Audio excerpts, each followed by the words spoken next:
الله الرحمن الرحیم. السلام علیکم ګرانو ملګرو. یو ډېر لوی خبره مې دله راوړې وې.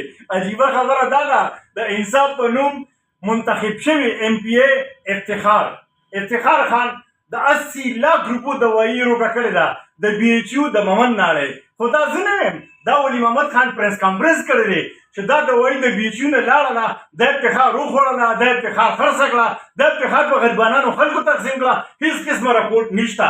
نو ډېره عجیبه خبره ده او مزید تفصیل تاسو به دې ویډیو کې وګورئ. هغوی یو پیکیج زموږ د چارسدي لپاره منظور کړ د 70 یا 80 لاک روپو سمثینګ. دا دوايانې ډېرې قیمتي دوايانې چارسدي ته رالي. په دې دا لیست او دا هر څه دا چارسدي ته راله.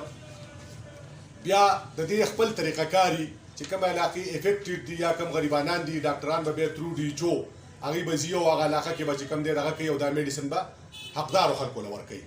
دا میډیسن لاړله د چارسدي په یو آر ایچ سی مامن ناړۍ کې سټور شو، هلته کېښودی شو او بیا دلته کې چې کوم دی زمونږ د هیلث حکام او ټولو ملي بګت څه قصه وکړله او هغه دوايانې هغه بله شپه چې کوم دی نو هغه په یو سوزکي کې اوتې دي. بیا پته ولګېده چې هغه د یو ایم پی ای یو پی ای دی یا هر څه چې دي په دې لیست کې نوم ترې هغوی لیکلی دی، هغه چې کوم دی هغه وړي دي پي کې 64 ایم پی ای دی او هغوی چې کوم دی هغه دوايانې غونډې د 70-80 لاک روپو دا میډیسن دي او هغه چې کوم دی غونډې وښکلې شوي دي.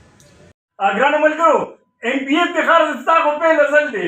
دا دوايانې مې د چارسدي هسپتال ته راوړې وې، 2-3 لکه خلک به دې مستفید شوي، تا ته به دواګانې کړې وې. ته خو په خپلو پریوو کې ګرځې، ستا خو سینجي هم شته، ته خو کروړپتي. نو تا ته غریبانو ته اویا کیانو ګور دوايي وخوړله. دا ګوره زه نه ویم، دا ګوره وحید احمد وایي او افتخار صاحب دا دونه دوايانې او یو کیانو کې به دې ګرځي او 40 لکه خوړلې وې. دا نیمې به دې چارسدي هسپتال ته راوړې وې. د چارسدي هسپتال خو اوس هم خارې ناپرسان دی. ایمبولینس ډریوران ډیوټي نه کوي، 6 ډریوران دي. د هر ډریور په میاشت کې 4 ورځې ډیوټي راځي او تنخواه د میاشتې اخلي. او دویمه خبره ده چې د نورو ضلعو ته لاړ شئ نو په بي ایچ یو کې به تاسو ته ګای نه میلاوېږي. د چارسدي په ډسټرکټ هسپتال کې ګای نه نشته. زه خو هسې نه یم چې غار ناپرسان دي، نه مې نشته او نه بي ایچ. د چارسده غرق او تباه ده او غریب تباه دی او وینم بي ای به د لکپتي نه رپتي کېږي. خو څوک په تپوس نه کوي. د انصاف په نوم یې وټ اخیستی دی. والسلام.